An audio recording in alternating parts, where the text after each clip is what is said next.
Salam Rahayu. Di video kali ini, kita akan membahas ragam pesi bagian 2. Untuk yang belum menyimak bagian pertama, ada baiknya simak dulu pembahasan bagian pertama, supaya berurutan sehingga tidak merasa bingung di tengah jalan.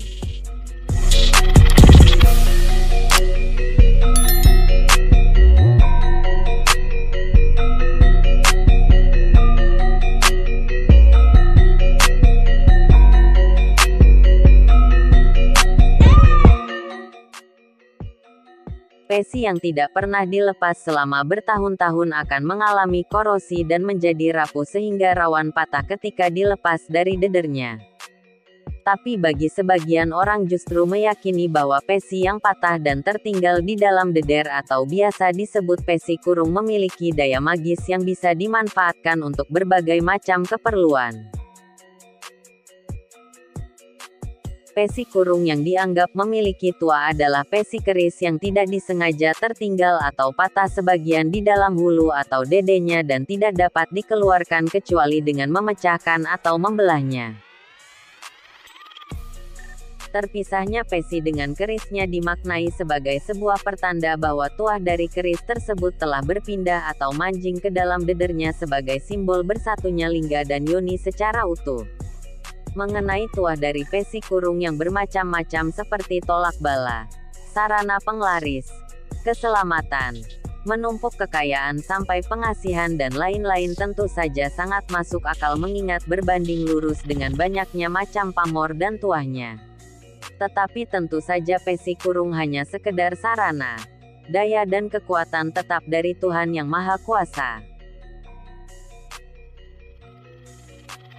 Selain bentuk pesi yang beragam, ada juga pesi keris yang dibuat tidak lazim karena dibuat terpisah dengan bilahnya, yaitu pesi ceblokan dan pesi gapit wayang. Pesi ceblokan dan pesi gapit wayang sebetulnya hampir sama, yang membedakan keduanya hanya pada teknik pemasangannya saja.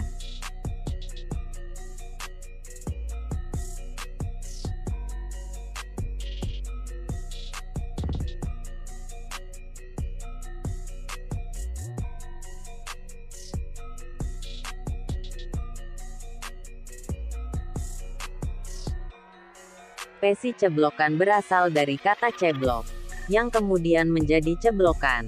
Arti ceblok dalam bahasa Jawa adalah jatuh, dipasang dengan cara disisipkan pada pangkal bilah keris yang sebelumnya sudah diberi lubang kowakan. Sedangkan pesi gapit wayang dipasang dengan cara digapitkan atau dicapitkan pada pangkal bilah keris yang sebelumnya sudah diberi sedikit tonjolan kemudian diberi satu atau dua buah pasak.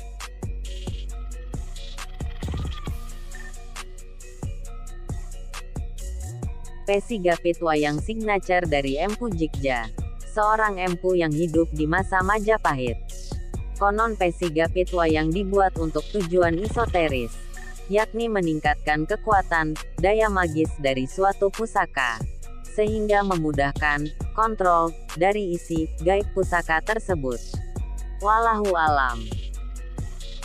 Memang agak susah untuk menafsirkan apa yang menjadi latar belakang dibuatnya pesi ceblokan dan pesi gapit wayang. Karena jika sejak awal sudah dibuat seperti itu, secara fungsi tentunya menjadi tidak efektif karena pesi tersebut sangat rawan lepas. Apalagi jika digunakan untuk bertarung atau berperang.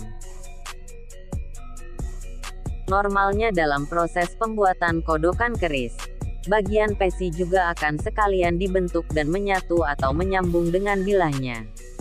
Sedangkan pesi ceblokan justru diambilkan dari kodokan depan, bagian ujung, atau bahkan menggunakan jenis besi lain yang menurut sang empu memiliki kelebihan tersendiri.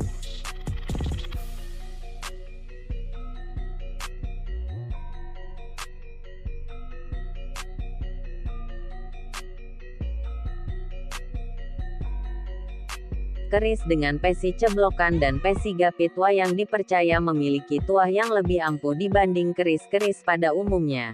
Sehingga kemudian banyak yang meyakini bahwa pesi kurung yang paling dayani atau paling bertuah adalah pesi ceblokan yang lepas dengan sendirinya dan terkurung di dalam hulu atau deder keris.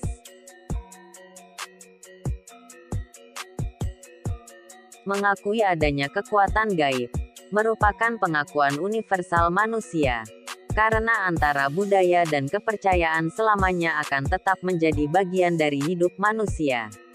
Tidak ubahnya dengan wayang. Keris sebagai produk sebuah budaya memiliki lakon carangan atau sempalannya sendiri.